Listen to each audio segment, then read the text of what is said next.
My name is Klutz. I've got Eden and Jakob with me, and we will be with you guys for this season for the SC Playbook NFL podcast. As I said, my name's Klutz. I do the Bloody Brilliant Beers podcast up here. We're in the Caxton Hotel. Done a fair bit of fantasy over the last 15 years, I'd say. I'm currently in 10 leagues, and I'm so keen to get into the Supercoach side of things. I go for the Patriots. I am a Tom Brady fan, but the man next to me as well is a Patriots fan. Eden, what's your experience with fantasy? About 10 years of fantasy, and finally won one the other year, which was nice. I'm really looking forward to seeing how it translates to Supercoach. I feel like there's a bit of an opportunity there with Supercoach around players that, you know, you might be scared to draft in fantasy, but here you've got more insurance. You can trade them if they're not doing too well and things like that. And I'm really keen to see how it translates over to the Supercoach platform. I've been to a few NFL games in my time, and yes, you're going to have to listen to two Patriots fans. So sorry about that, guys. But Disgusting. We've got Tom Brady Jr. now at the Pats, so hopefully things are on the up. Yeah, definitely. And Jakob, mate, you've got a Broncos jersey on there.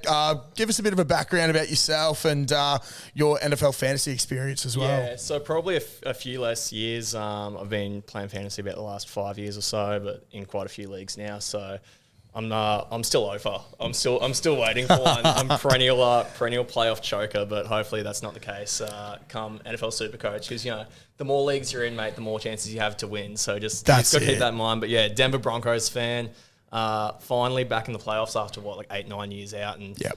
You guys think you got Tom Brady Jr.? No. Bo Nix. Bo Nix is good. He's the man. He's the future of the AFC. So. Yeah, look, maybe not. Hopefully not for our sake. Now, guys, if you're new to SC Playbook, SC Playbook also has NRL, cricket, EPL, and now we are in NFL.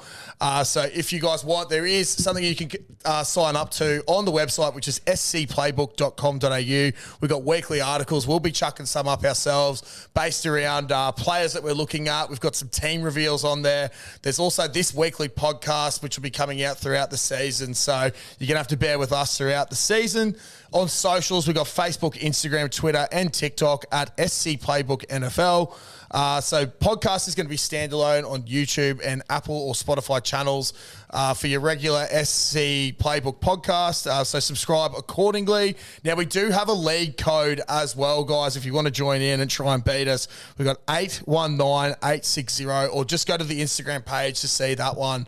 So you can take on all of us as well as the community. If you can knock us off and be the number one overall in the SC Playbook community, you'll get $1,000 in cash if you are a subscriber. So make sure you subscribe to SC Playbook. If you're a non-subscriber, you'll win $500, and then it'll be $500 to the top-ranked subscriber. Subscription package here is you get access to the premium content at SC Playbook, which is weekly articles, a WhatsApp community, league prize money, and plenty more for less than $2 per week. So sign up via the menu on the SC Playbook website. Now, fellas, we were just talking before, we are NFL fantasy veterans, and I assume a lot of people listening to this have played fantasy in the past. The biggest thing here is the point scoring system. What I've basically summed it up as is take your typical fantasy league and just double. Yeah, it's like double half PPR. Hey? Yeah, that's it. Double half PPR. So if you're not familiar with that, half PPR is you usually get half a point per reception.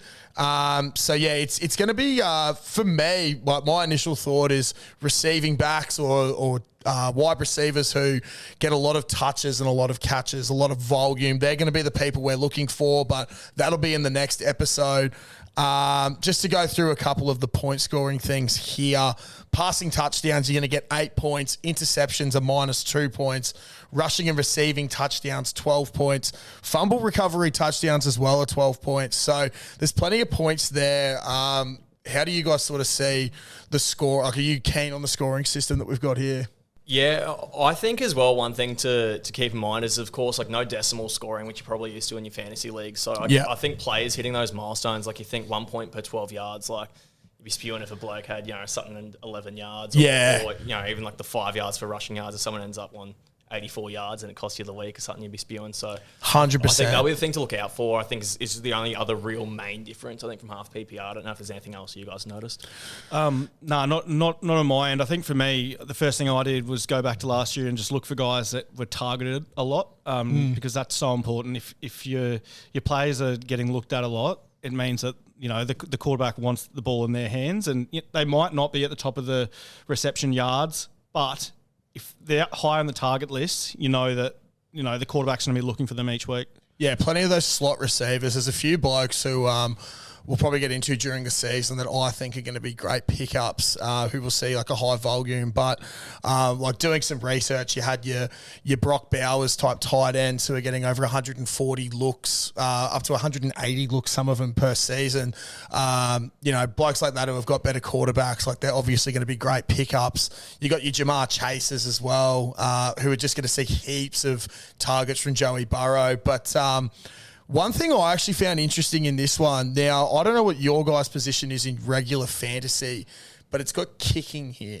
Now, there's a few leagues I'm in where we've just got rid of kickers overall now, but I actually think there is potential for kickers to be a bit of a difference maker in Supercoach. Now, we are just doubling those points again, but there's a lot of offenses out there that just sort of stagnate around that 30, 40-yard mark. Now, if we're going 40 yards, we're getting 8 points for a successful field goal. Are you guys, in your strategy, based on this point-scoring system, have you been looking at getting kickers that are going to be around that range? Or look, I'll be honest, I've locked in 2 pretty cheap kickers, but it's probably because even in preseason, you've seen some of these kickers hitting 60-yarders and even bigger than that. So I think you're onto something there, Josh. You might just giving away a little secret. Look, there. I might have. What about yourself, Funky? Yeah, I'm pro kickers. I love embrace more chaos. There's one thing that we don't have enough of. It's unpredictability. With all the rest of everything else that we love about Supercoach. So why not a bit more kickers, defenses, all the rest. Bring them on. I say. I reckon it's one of those things where everyone always thinks about it last, like when you're playing normal fantasy, your kickers and your defense, generally speaking. But it's probably an area where you think, particularly with some of these guys, just easily kicking them from 50 yards. Like you see those now, like 50, 55, even 60, and you don't really think too much of it. Like, is there potential, to make a bit of coin, particularly if guys get dropped and you guys come in, whatnot? Like, are you going to burn trades on kickers? Yeah, exactly. Like, I'll get into it obviously more on the next pod that we do about our teams, but there's some cheapy kickers there who are going to generate some cash for us, and I'm actually thinking now, is it worth burning trades on them? Because the trades is also a pretty big thing this year. For typicals, we'll get into that after the point scoring, but keep in mind limited trades. So you can be very, very careful. And also, I don't know, like for you guys, with fantasy, I don't tend to trade people out, so it's going to be something I'm going to be getting used to here. Kind of get attached sometimes. Yeah, you do. You just think they're going to come good, and then it'll be 6 weeks later, and they're averaging 50 yards a game, and you're going, well, I'm kind of stuck with him now. I can't let him go now. Exactly. Like you got that guy on your team that sort of sucks. You're like, he sucks, but you know what? I drafted him, so it's my player now. Exactly. On defenses as well, look, once again, it's just doubling those points. So, you're getting 2 points for a sack, 4 points for an interception. Opponents fumble recovered, you're getting 4 points. Defensive touchdowns, 12 points. Blocked kicks, which hardly ever happen, are only 4 points. Same with a safety, only 4 points. Now, the big thing here, if you've never played NFL fantasy before, don't be alarmed if your defense loses points.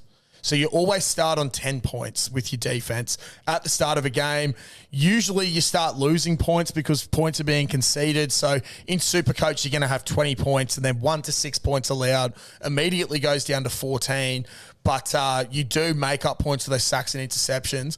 Are you guys looking into your defenses a bit here as a scoring opportunity as well? Yeah, massively. One thing I will say is look for those defenses. You've got 2 ways you can go. You can go for the turnover defense, or the defense that's going to pressure the quarterback and create a lot of sacks. And at the moment, I'm kind of in 2 minds there, that you've got your Baltimore Ravens, your Denver Broncos. Like these defenses are going to be very, very good this season. But then again, you've also got a defense in the past, like the Patriots, who were very, very powerful in the past and perhaps are rebuilding. And then they're very cheap this year, so there might be an opportunity there.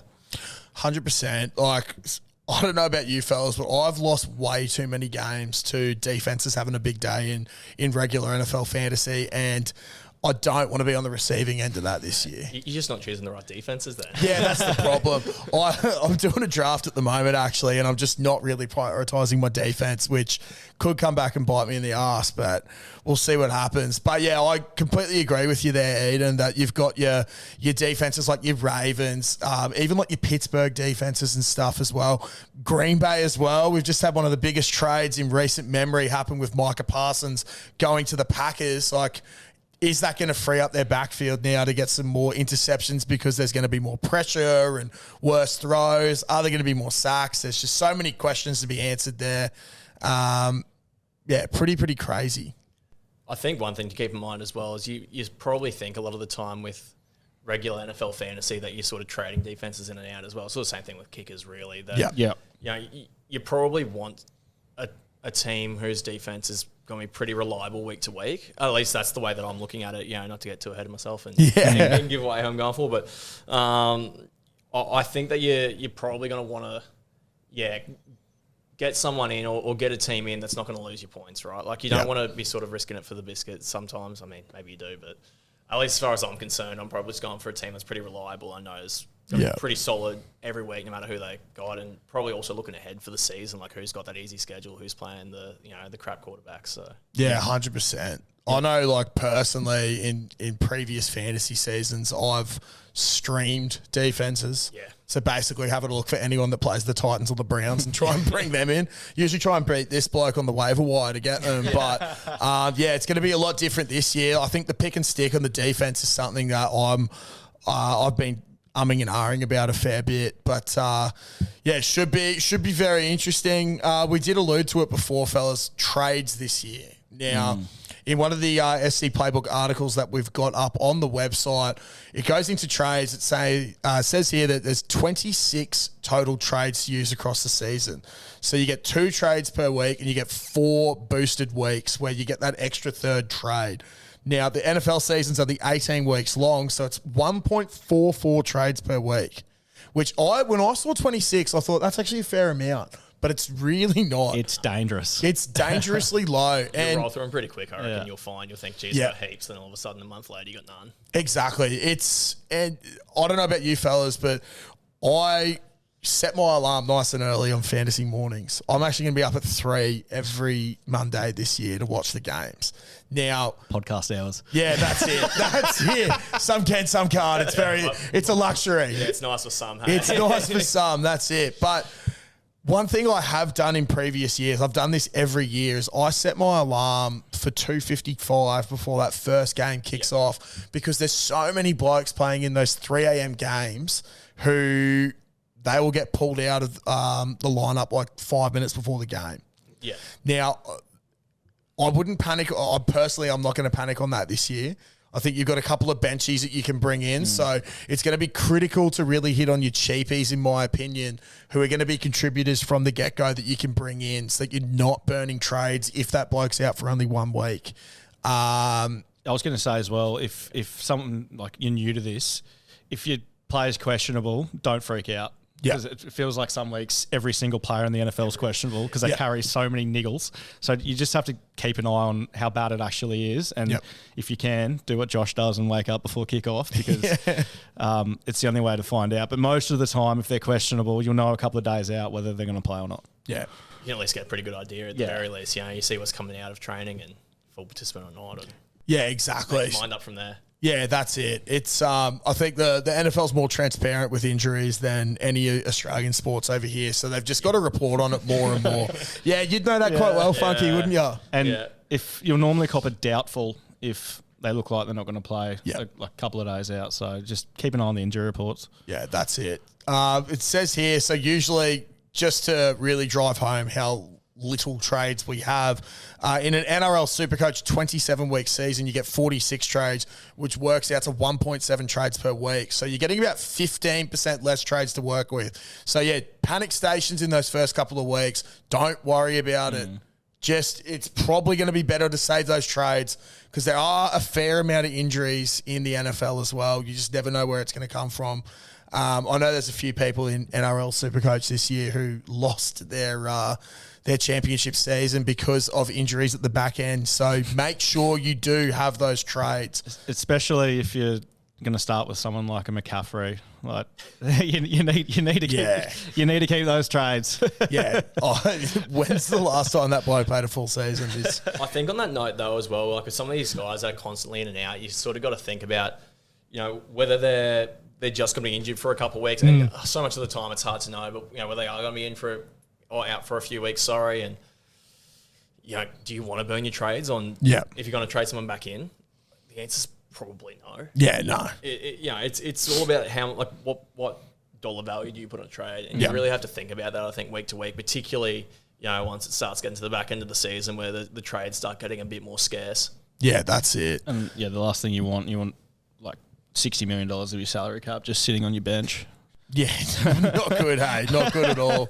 Righto, so a couple of things as well, how we've got the team structured. I quite like it, actually. So we've got 2 quarterbacks where one starts and one is on the bench. Now, the big thing as well is your bench players, there's no reserves.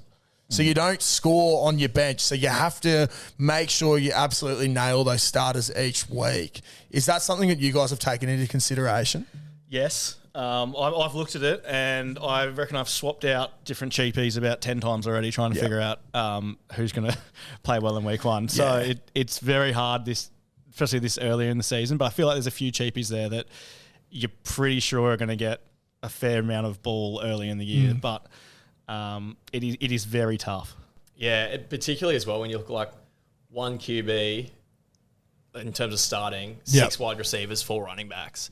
You got to make sure that you got the cattle in the station to actually be able to sort of get you there. Particularly, you're thinking you're picking 8 wide receivers, 6 of them starting, only 2 on your bench, so you can't afford just to pick 4 guys that are cheapies that are going to get you cash, but not going to get you enough points to actually be putting the points on the board. Yeah, 100%. And as you alluded to there, you got 6 running backs with 4 starting, 8 wide receivers with 6 starting. Both of those have 2 on the bench. Tight ends, you got 2 starting tight ends, which I quite like, and a benchy. 2 kickers, which is a bit of a kicker. You got 1 starting and 1 on the bench. Not enough. Oh, mate. It's just, they break your hearts, these fellas. It is a bit of a waste of money, but they can also win you some of those tight games. And then 2 defenses as well, 1 starting, 1 bench. And you've also got that flex position, which I wasn't too familiar with the old flex position until this year.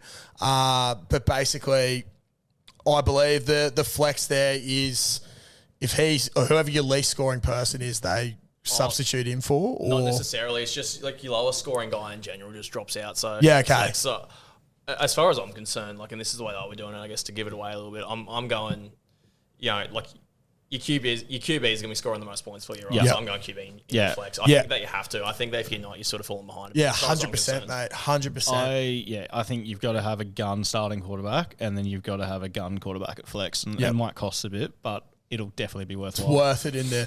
I think with the whole structure of how Supercoach is, they haven't really valued the rookies accordingly. If you have a look at a draft league, it's crazy seeing how, your Ashton Genties are around the same price as, are like $13 million cheaper than Jamar Gibbs, but they're being drafted around the same place. I would say if you are looking to build a good Supercoach team, have a look at draft leagues and have a look at where some of those players are going, because that could definitely help you out with some of your decisions. The other one I was going to say, it's not very analytical, but for me, I want players in my team that I enjoy watching as well. Yeah. don't pick players that suck. You want to have fun as well. Like, you want to watch players that are exciting, that'll actually get you keen to wake up in the morning. Yeah, like we're not picking Joe Flacco from the Cleveland Browns throwing to Jerry Jeudy. We love Joe, but it's not really an exciting player at the moment on one of the worst teams. One last thing that a lot of people who haven't played any sort of fantasy, or if you try to figure out like why this guy's only a running back, there's no dual positions. So everyone's very down the line. You're either a running back, a receiver, a tight end. There's no dual positions. So poor Taysom Hill. Poor Taysom Hill. He's probably the one. You're Travis Hunter, but he's not really playing any other offensive positions. Deebo Samuel 1 year, I remember. What was that, sorry? Deebo Samuel 1 year had two in a lot of fantasy platforms as well. But Deebo was an absolute beast that year as well. Here we go. So I did say that lowest scoring player. Right, so once again, you select a vice captain and your captain whose score will double just like normal. Now, I am really bad with the captaincy loophole. Are you guys good with that with Supercoach? Yeah. I think the biggest thing that you have to remember as well, like with the captaincy loophole, is that you want to get someone like who's playing earlier in the week. And as far as I'm concerned, right, think about it this way. Generally speaking, your primetime slots, your Thursday night particularly, they're going to try and, for the most part, put good teams that have good quarterbacks. So I think if you've got one of those good quarterbacks playing Thursday night, just easy VC loophole. Yeah. Particularly if they go berserk, it also depends on having someone that's not playing that you can chuck the captain on, and if you want to take that risk. But I think that we're going to see a lot of that this year. Whenever there's a gun quarterback playing on a Thursday night, VC. Yeah, just VC, in particular if they go off, you loop it. Like, I don't know what you guys think, but that's just what I think is going to become the norm pretty quickly. And like they like to put a lot of those primetime games on those Thursday night or Friday morning for us games. So your Josh Allens, your Lamar Jacksons, your Jalen Hurts, and your Joey Burrows are definitely going to be playing a lot of those early games. I think it's almost crazy not to have a VC on your flex or whoever, and then the captain on the other quarterback. Yeah. Definitely. So moving on, we'll have a look at the most owned players in Supercoach. I was just going to say before we move on, you need accrued stats as well. So don't get a cheapie that may not get a target, if that makes sense. Yeah. Okay. I feel you. Yeah. Yeah. Your players' points. Well, your player only counts if they're accrue stats. So otherwise they don't. So basically, you don't want to get a cheapie who's not going to see much of it or any of it. So we're not looking at like let's say a Kyle Williams, who's a 3rd or 4th round draft pick from the Patriots this year. We're probably not looking him at initially. We don't really know what his role is. Whereas like a Tet McMillan, who was a top 10 pick for the Panthers, you know he's going to be the number 1 receiver for the Panthers. So you want someone like that who's going to get those receptions, yards, all that jazz. So, yeah, it's a very good point, actually. But moving on, we do have the top 10 most owned players in Supercoach this year. Now, a lot of them are cheapies. Does that surprise you, fellas? Because it definitely doesn't surprise me. No. Especially with the salary cap. It's just, again, trying to choose the right cheapies. And the number 1 is probably the most obvious pick in the whole game. Yeah, 100%, mate. Ashton Genty, 58.7% of people. If you do not have Ashton Genty in your team, you are not setting yourself up for a good season. This bloke's $4.65 million at the moment. Based on where he's being drafted in draft leagues, around that sort of Jamar Gibbs, Derrick Henry sort of areas, they're $17 to $20 million players. So he's predicted to make anywhere from $12 to $14 million there. They're going to feed even more.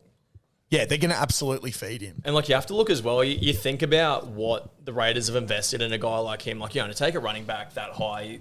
Yeah. I mean, seriously, if you don't have Ashton Genty, go look at his highlights on YouTube and then reevaluate. That's all you need to do. But like you think about how much investment they've put into these players in terms of draft capital, and then that probably gives you a pretty good idea of how much ball they're going to get. And particularly like with these running backs, you know that even if someone like Genty or any of these other cheapy running backs will get too soon, even if they suck, they're probably going to get fed the ball anyway. Yeah. So at the very least, like their floor's pretty high because at the very least, it's not like it's a receiver that sucks. It's going to get no targets or anything like that. Like Genty's going to get fed. He's just going to get fed the ball, and touches are just absolute king, as we sort of know in NFL fantasy. Yeah, he doesn't really have anyone else in that backfield that's going to take away from him either. And I think as well, the addition of Pete Carroll as the head coach, who famously had Marshawn Lynch and didn't give him the ball when he was the most dominant running back in the game.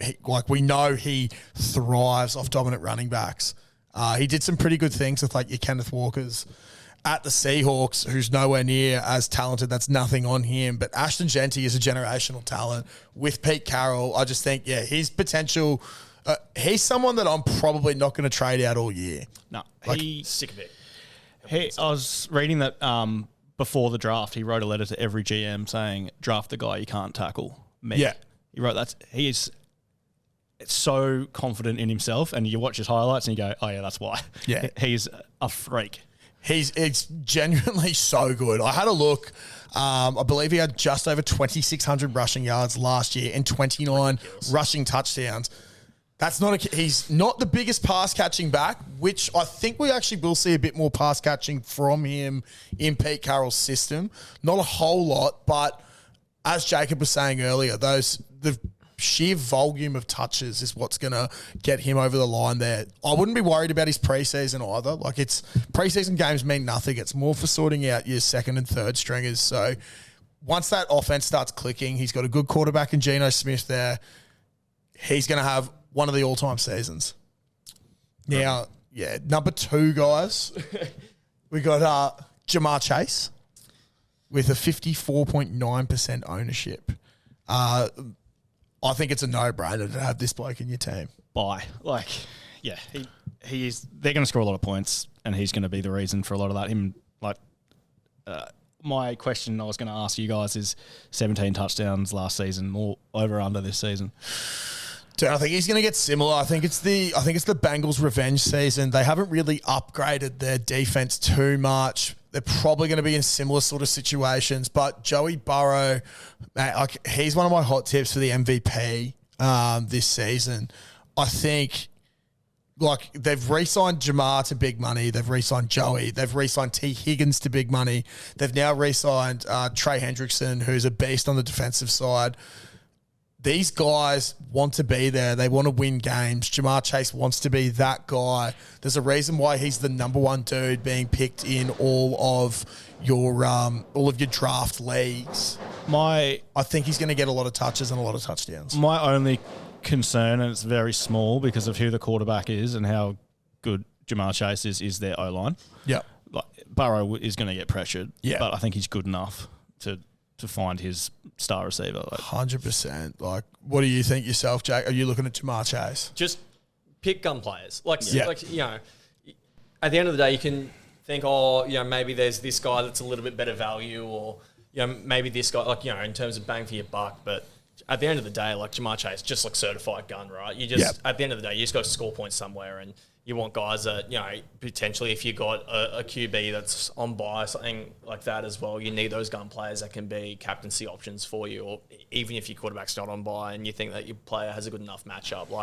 Jamar Chase is one of those guys where even if he's playing on Thursday night, potential VC option for you throughout the year. So, I think no-brainer, bye. I was going to say here, he's got, he's, as a non-quarterback in the first week, he's already got 3.3% captaincy percentage and 12.5% VC. People know he has that potential to go big. He did have a game last year where he scored 99 points, which is just insane, which I think was second only to Josh Allen at 101. But starting-wise, he's 100% start rate of people that own him. It's a no-brainer. A lot of smart people out there. That's it. I think there's 3 of them sitting right here. Number 3 on the most owned is Tet McMillan. This is a guy that I remember last year at the start of the season. I flicked on a game. He was playing in college, had 200 and something receiving yards, and I went, God, I hope the Patriots pick this bloke in the first round. Happy with who we picked, but wouldn't have been mad if we got Tet McMillan to be on the outside. This guy is just a beast. I'm so big on him. Yeah. The Panthers, they could have tried to bolster their defense, but they wanted him. They wanted this WR1. Yeah. And he's going to be treated like the man in the offense, and I'm really excited to see what he can do in the NFL. His last 2 college seasons, 1,300 yards both seasons. I think he's in for a big year. I was reading that like wide receivers in the first round, par is around in the high 900 yards and 6 touchdowns, and I reckon he'll blitz that. Yeah, I completely agree. I reckon he's a 1,000-yard receiver, and whether the touchdowns comes another thing. What about yourself, Jacob? Are you high on Tet? Yeah, I am, but I think the one thing to keep in mind as well, and this probably goes for all your rookie receivers, is that sometimes more so than running backs, we see with some of these receivers, it takes them a little bit to get going. Like, maybe week one, if he doesn't absolutely smash it, I wouldn't be panic trading some of these guys. Yeah. I'd probably be more patient on your receivers than your running backs, personally, as far as I'm concerned, for your rookies. Because, sometimes it takes them a little bit to get acquainted. I mean, That being said, we have seen guys that have just smashed it straight out the gates in more recent years. Like, you think guys like your Malik Neighbours and stuff. But, everything being said, and particularly as well with, maybe if Bryce Young's not great out the gate, I wouldn't be panicking on these guys. Like, I think these guys are guys that you want to have in your team, but you want to be patient with them too. And for these young rookie receivers, it may take a few weeks to get going. Yeah, 100%. Patience is a good one just for anyone that's new to the game as well. Yeah, if you've got these cheapies that maybe start a little bit slower, don't waste your trades because you will regret it. Yeah, like these guys were picked. I think I said it in one of my articles that these guys are picked where they're picked for a reason. Like, they're good prospects. They're going into, some of them not the most ideal situations, but hey, if Bryce Young can continue the form he had at the end of last season, I think the Panthers could be a little sneaky for that NFC South division. There is a 51% ownership on Tet McMillan as well. So the top three are all 50% ownerships. The rest of them are under that now. But number 4, this guy, I wasn't really aware of him and like how big of his impact would be on the LA Chargers. That is Omarion Hampton. He has a 47.4% owner rate in Supercoach. I saw the addition of Najee Harris in the offseason and thought, okay, these fellas have their lead back. It's going to be sweet. Along comes Omarion Hampton, who some people are saying that if Ashton Genty wasn't in this draft, he would be the guy going number 1. It's a no-brainer to have him, in my opinion. What his role is, I'm not sure at the start, but I think by the end of the year, we're going to have a lead back. Najee's only signed a 1-year contract for like $5 million, so if it doesn't work out, it's not the worst. And as Eden said in one of our fantasy chats the other day, Najee's coming away from almost blowing his face off in the offseason. So how are you guys high on Omarion as well? Have you got him in your teams? What are you thinking? Well, Najee's going to be out there with an eye patch on. But, yeah, look, the Chargers have said that they want to run the ball more this season. So that tells me that he's going to have a big role, even if he is splitting carries with Najee. But I wouldn't be surprised if he overtakes Najee after a few weeks, just with the wraps they've got on him. Again, big call, but Najee obviously hasn't had a full preseason either. He's in my team and he'll be starting in my team in week 1. Yeah, crazy thing. He's only the second most explosive running back in his team after Najee's incident. Good from you. Yeah, but as well as some of the other guys as well, like these young guys that are, there's the investment from their teams. Like you just got to pick these guys, like no brainer. 100%. There is one thing I have seen floating around. A lot of people saying, in previous years, like a lot of people get high on rookie running backs, and that this year there's a fair few of them, and anyone from sort of round 3 below doesn't really pan out. And are we being too high on them? But this is a very talented class, and I think in other years, like Omarion would have been a number 1 pick towards the end of that first round. There's a few of those sort of fellas. So as you fellas have both said there, like he might not have the bulk of carries at the start, but by the end of the season, this will be the guy. This is them going forward. They were successful with Gus Edwards and J.K. Dobbins, who are decent running backs in their own right, but they're not top-of-the-range running backs. Harbaugh has... I think Rashawn Slater being out is sort of not detrimental to his progress, but maybe he'll struggle a little bit there. The O-line's not as strong as what it could be, but Harbaugh is a massive fan of the run game. Strong guys in the trenches, so I basically could see Omarion being a great pick there. Now, number 5, 47.2% ownership. This bloke, I wrote in my article, he's a must-have, I was tossing up whether to have him, but I don't want to be the guy that starts without him and then regrets it. It's Travis Hunter. Jacksonville receiver, but also cornerback.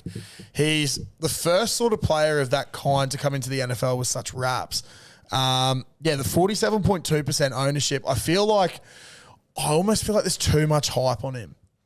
You got like Brian Thomas Jr. there at the Jags, who's going to be taking plenty of catches. What do you fellas think about Travis Hunter? I have been umming and ahhing, and I've got him at the moment, and that's probably more on potential more than anything. Yep. The Chargers have said they're going to use him a lot more offensively than they are going to in the defense. Yep. So you kind of have to trust. The Jags. Yeah. The Chargers. So I'm still thinking about bloody Hampton. Yeah, understandable. The Jags have said that they're going to use him more in the offense than the defense, so you have to trust him on that. But again, it's hard not to have doubts when there's a player playing on both sides of the ball. Like how is that going to affect him? Is he going to be gassed? You know, the NFL moves at quite a pace. Yeah, I think you have to take him in a way, but it's also like there's a big unknown there. But he is so cheap, so you're not risking that much by having him. It is one of those things where like you sort of think to yourself, man, how stupid will I feel if it gets to week one, he goes off, or even you get a few weeks in and he's making millions for everyone else, and I'm just you're sitting there like not having him, like that Squidward meme, like like running around like all the Travis Hunter owners running around having a great time, and I'd just be sitting there like a loser, like not having this generational talent. Yeah, 100%. So it's one of those things. It is as well though. On the flip side, you think that you might feel like a bit of an idiot as well when it's like literally no one else has been able to do this, particularly like at this sort of level. For if you make that investment and then you sort of think, oh geez, I'm burning a trade to get rid of him because there are other guys that are making way more money than him in his position, or you think that he's just sort of fizzling out, like not doing much. It depends which way you want to go. I personally think that it's a Hunter in situation. As far as I'm concerned, and it seems a lot of other coaches think the same way, but. I would understand if people thought differently, but I think the good thing is you can still take him, but you can put him on your bench. So you can almost see in that first week how they use him, how he goes if they do even play in both sides of the ball in the first week. Yeah. And I think we're going to learn a lot in the first week. Yeah, I think they're going to use him as a bit of a slot receiver. He's nice and quick, just get him quick little darts. I'm going to give him maybe a 4 to 5 week grace period just to see how they do use him, because I think he's going to – it's like what you said earlier with the running backs, Jacob, that they're going to give him touches. Like, obviously not as much with the wide receivers, and I'm massive on Brian Thomas Jr. From a draft perspective. I don't have him in my Supercoach, but I keep thinking about it. But I think BTJ will just take away way too many catches from Travis Hunter. And I don't think the Jags are that sort of team yet. So maybe next year he's going to be a way higher upside, but I'm still going to have him there, but I have my reservations on him for the moment. I mean, we've never really seen anything like this before. He's a rookie playing both sides of the ball. Like, he's a unicorn. Like, it's going to be bloody good to watch. I tell you what, if he had individual stats for interceptions and stuff, that would have been so good, but... Yeah, you wish, hey. Like, imagine if you're behind and then he gets a pick six for you. How you'd be jumping up and down. But since we don't have that, it's unfortunate. But I guess it is the way it is. You can only sort of take it at its face value. The only other thing to keep in mind, and once again, like the investment. Like, clearly, Jacksonville believes in the kid, right? I think a lot of people do. You just have to think, is it a bridge too far to do it? High school, college, and then in the pros. Like we've seen in other sports, you think like someone like Shohei Ohtani in baseball, right? Everyone said that no one can pitch and hit at the same time. Then he's done it and like setting records all over the place. Maybe this is that guy. Maybe this is finally the guy that can play both sides and can stop your granddad from saying, oh, they only play half the side of the ball. Yeah, that's it. No, I love that. All right, we've got number 6, Brocky Bowers, tight end from Las Vegas. Coming into his second year, he was such a phenom last year in his first year. He's got a 44.6% ownership rate. look, he's a no-brainer to me for being in the team. I think the best thing about him is he succeeded so much last year with quarterback play from Aiden O'Connell and Gardner Minshew, who are just backups. They're absolute spuds. Yeah. They've brought in Geno, Geno's had a bit of a renaissance in his career. I love Geno. I love the story of Geno. I love how he went to Seattle and he's worked his way up. He's now back with Pete Carroll. Pete Carroll wouldn't have traded for Geno if he didn't believe in him. Brock had such a high pass rate last year, like target rate, sorry. And you can only assume if that target rate stays the same, he has a better quarterback, that catch rate's going to go up, that price is going to go up, and he's going to be the number one tight end in the NFL this season. We'll get into it later on, but I just think he is a must-own tight end, and for me, I want to start with two gun tight ends in my team makeup, and then have a cheapie on the bench. And like him and McBride were both top 4 in receptions last season, including wide receivers. Like they're just, you're going to get output from them, and they're both very, very good. So if you don't want to have two guns, just get Bowles. Yeah, that's a great point. What about yourself, Jacob? Like I think particularly you think you have to start two tight ends, and if you're not starting Bowers or I mean, there's not really many other options. Hey, like it's just one of those things where, I mean, he's so good. Like that being said, and as you mentioned with the QBs, he's gone from having a couple spuds just to finally having a bit of competence there, which will go a long way. You wonder like what he is capable of this year, with some better coaching and better QB play around him. And the other thing at that position as well, you just have to think like, if you're not picking Bowers, who else are you starting with? And is that really, are you getting that replacement value? Like you want to pick guys, generally speaking, where like you need to pick the guys where like the replacement value of or the value of like not having them, it's too much of a detriment. And I think Bowers is one of those guys where if you don't have him, you're just doing yourself such a disservice, and it's just such a disadvantage to not own Bowers that you just, there's a reason why he's owned by so many people. 100%. And if you're thinking about getting Travis Kelce because you like Taylor Swift and you know the name, don't. Get Bowers. He's regressing. He's regressing quicker than anyone. Yeah. All right, Nicholas comes at you fast. He's got other things to deal with now.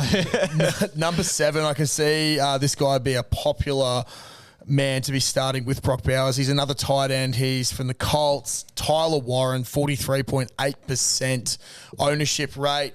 Now, there's him and Colston Loveland. Loveland's not on this list. He was also the other top tight end prospect of this year's draft. I'm big on Warren. I think regardless of who's at quarterback, I think it's actually beneficial that he's got Daniel Jones as a quarterback.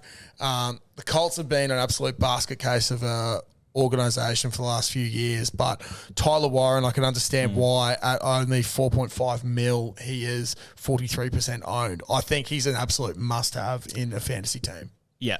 If we know Daniel Jones, he's going to be just trying to get rid of that ball. That's it. Who's going to be there? Tyler Warren. He's my cheapie tight end. Plenty of snaps in the preseason, and there's talk that he'll be a top 10 top 10 tight end this season in terms of reception. So, yeah. I mean, whether it can actually be as good as Bowers was last year or whatever, that's I guess that remains to be seen. But you do see sometimes with these generational tight ends or first round pick tight ends, like you remember Kyle Pitts was supposed to be a generational tight end flamed out, but even him, he had a solid rookie season. So I mean, it's the same thing where it's like it's just at that price and at that value. Like, do you really think that you can get someone that's better bang for your buck there? If you're not going someone like Bowers, like. Who else are you replacing him with? Yep. Particularly, when you've got to have 3 tight ends in terms of 2 starters and 1 on your bench, you got to have, your cheapies in there somewhere, I think. And unless you're wanting to really splash on your tight ends, but I think as far as your cheapies go for tight ends, he's right up there. And I think he's going to have a much better target share than Loveland. Yeah, 100%. Yeah. I think Loveland's still got Cole Kmet to compete with. Yep. So, I was tossing up having Loveland in my team, which I'll probably talk about in the next pod. But, Tyler Warren for me is the guy. Number 8 on this list, I am surprised he doesn't have a more higher percentage ownership, is Tyler Loop, 43.8%.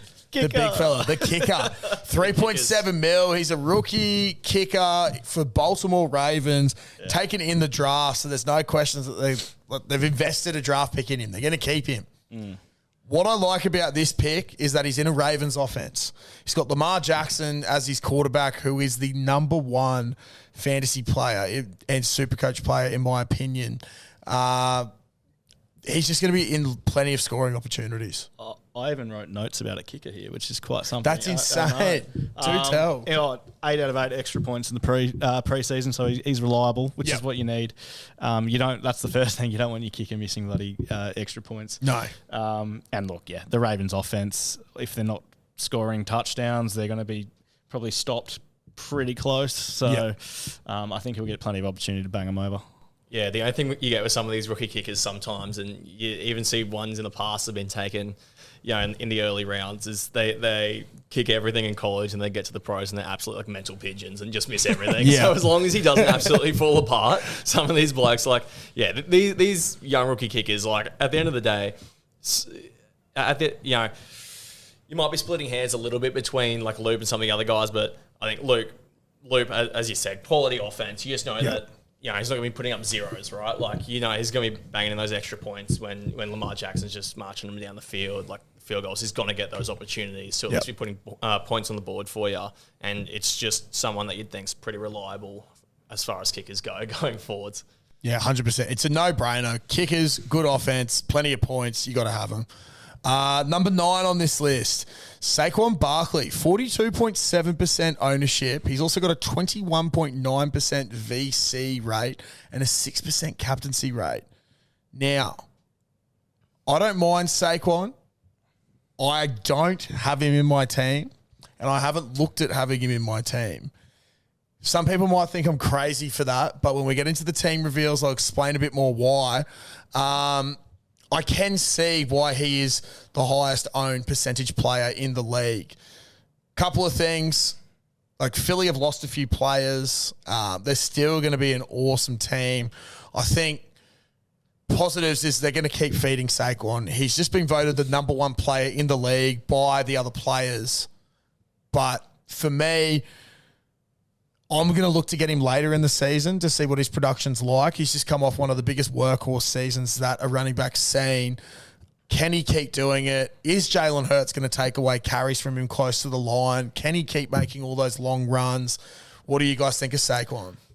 I don't have him either. But you can't blame anyone that does have him because we know how good he is. I just wonder, can he replicate last season? Because that was just out of this world. Freakish. The other slight concern is obviously with his body, because we know how much the toll that running back takes, especially when you're having as many carries as he does. And then also just because of his price, 25 million. It was just better for me, for my team, to not look at running backs too much cheaper, but probably that ones that just aren't quite Saquon, but there's still plenty of good running backs there. Not in my team, but if you want him, take him, because as I said earlier, you want to get players you like watching, and he's probably one almost of the best. Exciting, hey? 100%. What about yourself, Funky? Yeah, I think Saquon, you look at the history of guys that have had the number of touches that he had last year, the history of guys that have had that much ball and backed up the next year, it's not great. A lot of them have been injured, but as far as I'm concerned, I'm probably more thinking that, hey, look, this isn't fantasy where where you're drafting your team and you're pretty much stuck with those guys. Yep. As far as I'm concerned, if Barkley goes down, you know what? I burn a trade and I get someone else in. There's plenty of gun options there. Whether it be a Bijan Robinson, or if McCaffrey's not injured, someone like him if he's going well. So maybe I'll keep it on the down low whether I got him in or not. But as far as exciting players go, he's right up there, and it's just about whether he can do it again. I think that there's every reason that he could, to be honest. Yeah. And he doesn't even have to be as good as he was last year, as far as I'm concerned. Even if he's 90% of that, it's a pretty good player to have in your team. Yeah, 100%. Yeah, look, you're almost talking me into getting him. The last player on this list is another rookie, another cheapie, Emeka Egbuka from the Tampa Bay Buccaneers with a 41.6% ownership rate. I am quite high on this bloke. I think one of the biggest beneficiaries to him is he's playing that Chris Godwin role for the start of the season. Godwin has been an awesome fantasy prospect. At the moment on Supercoach, he's around that 18 mil mark, but he is out until at least early October. He's recovering from a really bad dislocated ankle from last year. Look, I think the sky's the limit for this bloke. He was a freak at Ohio State. He's just an excitement machine.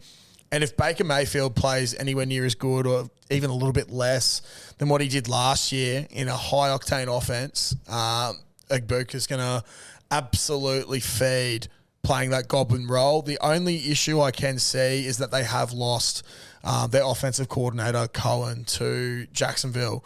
So will the offense stay the same? Are they still going to air it out heaps? Who knows? But I think he's just in an ideal situation for a young receiver. Yep, 100%. I think as long as Godwin's out, he's going to see plenty of targets. Someone has to take that target share, and I think it'll be him. And yeah, we know how much Baker loves to sling it. So I'll be starting him in the first week, I think. Yeah, as well. Godwin's out. Jalen McMillan's out too. So there's not as much competition there as there probably is with a few of these other young guys. I mean, it's still Evans there, and that's one thing they have to think about, how many targets he'll get. But at the end of the day, these bottom dollar guys, you just got to think, the opportunities that's there for them. Like if they're going to get their hands on the ball, you probably want them in your team. Yeah. See, I was thinking as well, like I was thinking about the Evans thing and Evans being there, and Evans always has his 1,000-yard seasons. However, of recent times, Evans has basically been like a red zone threat. There's a lot of games where he's not getting the meters and the targets, and he's obviously going to have that red zone target share. So I was sort of thinking, Evans is getting older. He's still going to be a good receiver, but this is a real, real big time for Egbuka to shine. Yeah.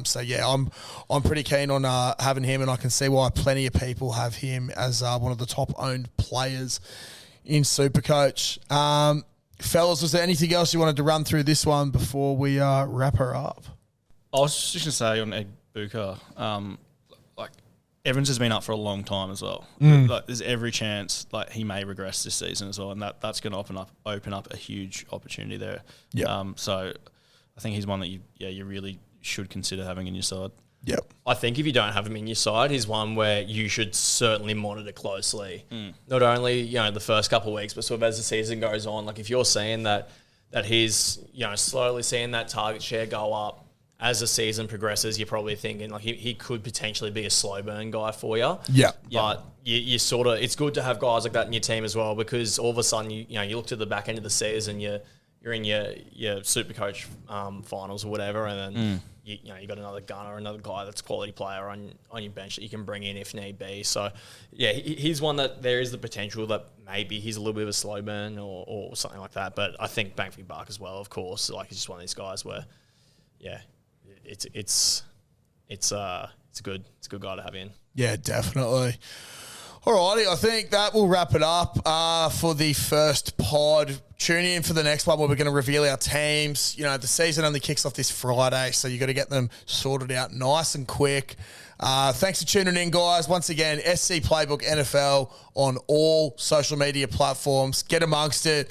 Sign up to scplaybook.com.au as one of the subscribers and be in the running for a great prize at the end of the year if you can knock any of us off. But thanks for listening, and we'll see you in the next one.